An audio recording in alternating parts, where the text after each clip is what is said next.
Umiibang level tayo mga kapatid. Hulaan nyo kung nasan ako today. I am back to Milan Fashion Week 2023 to see our very own Michael Cinco. OMG, I wasn't expecting that I would be able to watch his show.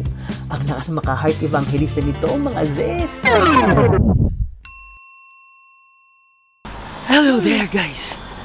You'll never know when is the opportunity going to knock you. So, better be ready! Buti na lang ready ako, girls and guys and mga kines at kineme. Kung hindi, nga tayo. Diyos ko, buti meron tayong pang fashion, may pang fashion outfit tayo ng mabilisan na bigla tayong makakaladkad. Kasi kaladka rin ako eh. Ngayon na tayo makakaladkad ng bigla sa sa Michael Cinco fashion show. Can you imagine? Michael Cinco fashion show. Eh, tatanggi ba ako? Diyos ko. Eh di syempre, hindi na ako tumanggi. And take note, this is a haute couture Ayun na nga, di ba, haute designer, couture? who is the famous all over the world. Michael Cinco of Dubai, imagine. Tsaka editor, fashion editor yung kasama ko, kaya ano. Hello.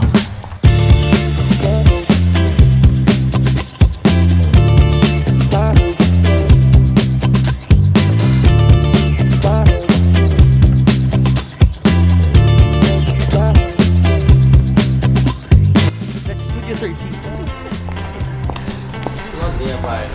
What time is the show? Ito na guys, papasok na kami. Wow! Oh my God, this is it. Ito ang kauna-unahang pagkakataon ko na maka-witness ng isang haute couture fashion show, kaya I'm so very excited. Medyo madilim siya. Oo nga. Madilim guys, hindi tayo kita dito. Hindi tayo nakapagdala ng lights. Madilim. Signore e signori, ladies and gentlemen, presenting Michael Cinco.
Diyos ko, nakakaloka naman. Nangangatal pa rin ako. Grabe, as in girls Nangangatal and pa rin ako, Diyos guys, ko. ragazzi, I have never been this, tumatay yung mga balihibo ko. Yes, As ang ganda ng in, show. guys, as in, Pero- super ganda. pero And doon sa it's the backstage, highest babaho. level of design.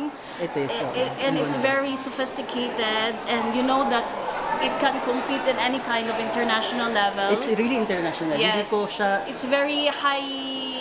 He's already up there. Okay, he's already up there. Hindi na po siya pwedeng basta-basta na lang. And Yeah, Michael Cinco is such a kind man. He's such a He's kind he's person. very kind. And it reflects this light within him. It reflects on his Yeah. creation. So But guys, I have never been so proud as a Filipino.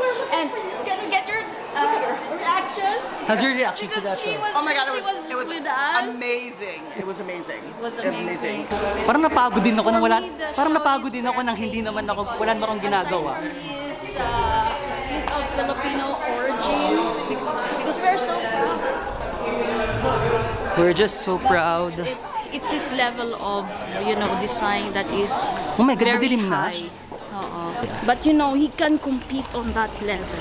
True, sa true lang. Doon ako, Yung nakakaloka. yun ang Ba't napagod ako ng bongga pero wala naman akong Sigaw kami ginawa. ng sigaw. Ano ba yan? Kasi Napagod we ako nang wala have akong never been ginawa. so proud. Aloka. We have never been so proud. Ay, Diyos ko.